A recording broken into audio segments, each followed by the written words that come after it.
Hello, my name is M. Jason Graham, and this is Writing. This is Writing is brought to you by mjgstorycreation.com.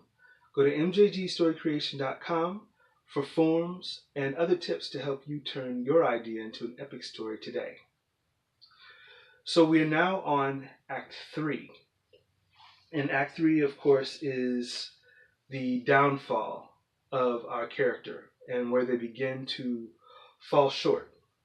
And so at the end of Act 2, we had a bookend that was an IG group photo shot of the performance on stage.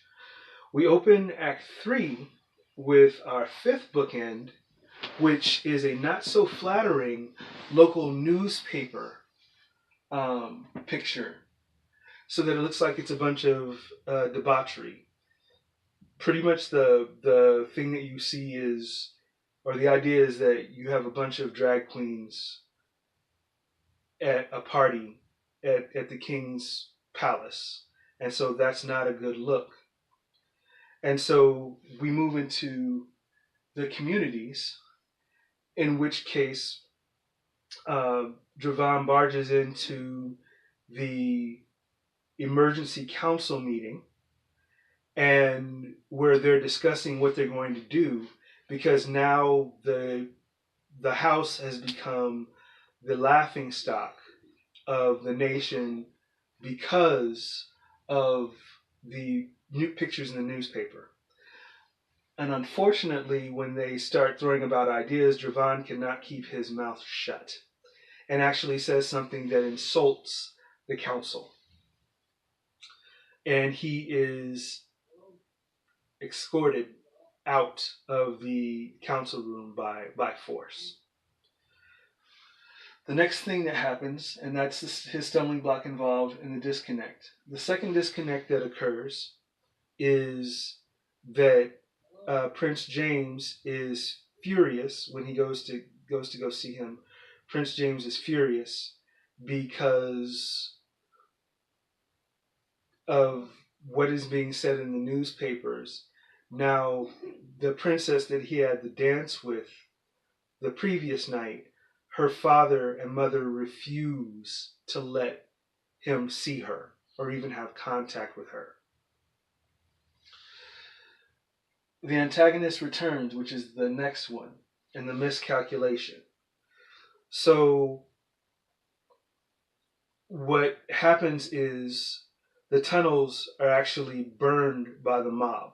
So the tunnels get burned by the mob, and so Dravon returns to try to talk to King Io, and he's told by the Queen Mother that he is to be relegated, actually, and sequestered. So he is essentially locked up in the country home, if you will, and he is not to speak to anyone. They take his phone away from him. She reminds him that they have his passport and that he's under contract. So he better not say too much of anything else. Rock bottom. So at rock bottom, and this is rock bottom. He's at the actual cottage and he's sequestered. Doesn't really have any way of getting in touch with anybody. And so who shows up but Max, finally. And so Dravon basically starts to belittle Max and kind of blame Max for the entire situation because Max didn't tell him everything that he was getting into. And so during the mirror found portion of it, so that was blame heaven, so blaming everybody but himself. The mirror found portion of it, Max actually tears back into him and basically tells him, I helped create an opportunity for us. You're always complaining about things not being exactly the way that you want them. You need to grow up. You need to be a man and decide who you want to be and what you want to be. So, and then Max takes off. So the mirror is found there. And then the next one is accept responsibility. So Dravon reflects on his actions and realizes that it's an issue of personal honesty, because he expects everybody to be the best person that they can be, essentially, but he won't be fully who he needs to be. So he then labels himself a hypocrite.